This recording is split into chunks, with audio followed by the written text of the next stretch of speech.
something that he was doing that it wasn't quite correct.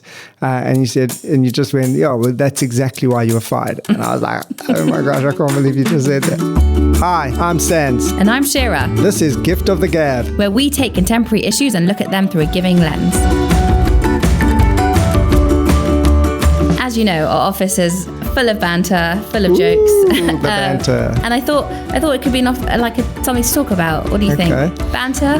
Right, so what about banter? Look, banter's not as you know, I'm South African. And Are you? banter, You've never mentioned we don't that ever have that word banter. And I was asking some of my South African friends, and they said, we used to say, like, are you chirping me? You know, Chirping means flirt, like, I'm going to chirps her. That's like a flirting with them. So if someone said, "Oh, you chirp," but it's more like are you being a bit cheeky? Uh-huh. So we didn't really have banter like that. I don't know. We joke around. I think, joke's on you, or like that. Right. But we never had a word banter. I think banter is very British. I don't think any other culture does, and it's quite a relative new word, maybe. Okay, don't know. In betweeners type of thing. Yeah. It was new for me. All right. So tell me what you're thinking. I guess I'm hoping, because I do like to banter quite a bit, and sometimes may take the jokes a bit far, which probably isn't great. I remember your joke. You can I say it? The one on the train. Oh, what I said that was funny.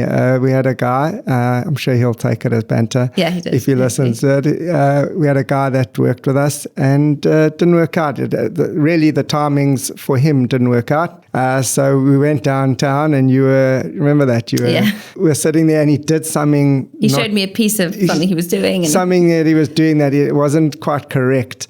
And you said, and you just went, yeah, well, that's exactly why you were fired. And I was like, oh my gosh, I can't believe you just said that. So yeah, maybe that was a bit mean. That wasn't quite banter. But he took it in a good way. He laughed. But the first thing is, like, I do believe that when you give someone a smile, you're giving them so much.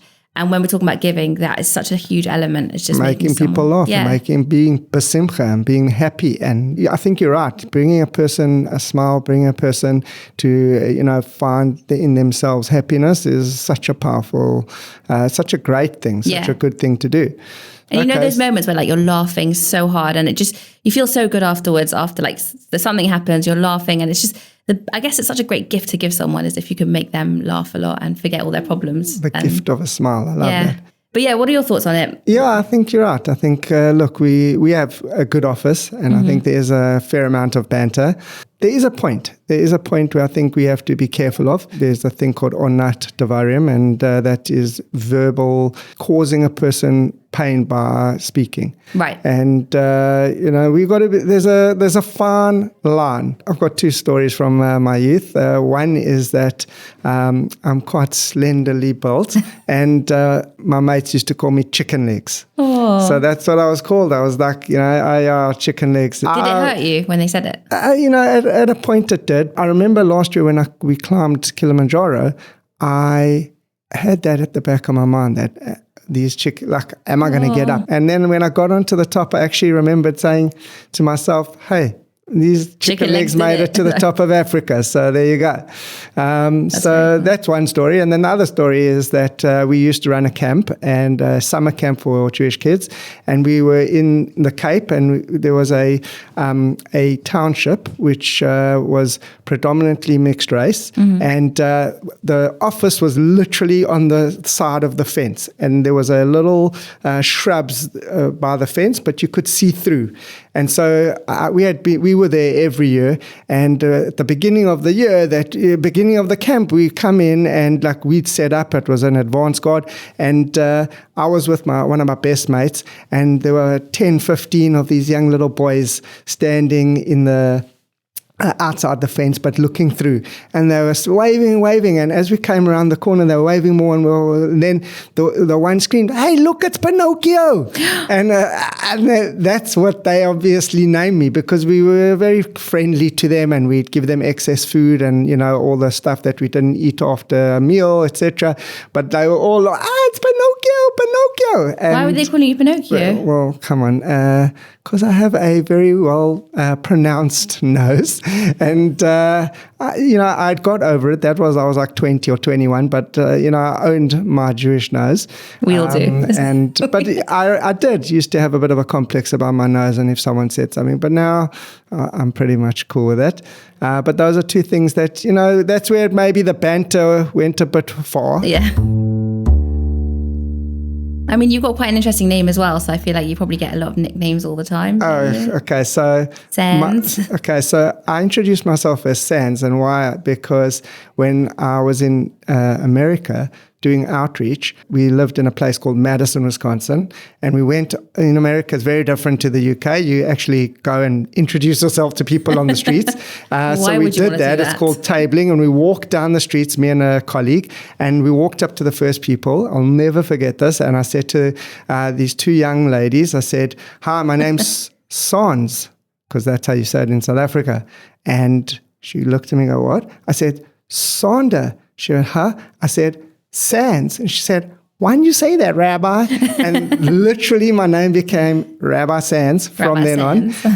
And that's how I introduced myself, Sands. So it's funny because it's not actually your name, but you say, "I'm Sands," like sand on the beach. Right. And that's not actually what your name is. I've said it thousands of times, Sands of the beach. So yeah, that's just kind of my name now. And I like it and it's stuck. Having said that, it is a nickname. And I have a few different, and my coach, my judo coach, such a sweetie, but for 18 years of my judo career in South Africa, he literally called me Sandor, Sundoor, whereas my name, as my mother and father would call me, Sander. I've been called Sandor, Sandor. Do you get upset when someone mispronounces your name? Sometimes a little bit if they're close to me. My coach, I just let go because it was literally, I couldn't really, I don't know, it just didn't stick with him.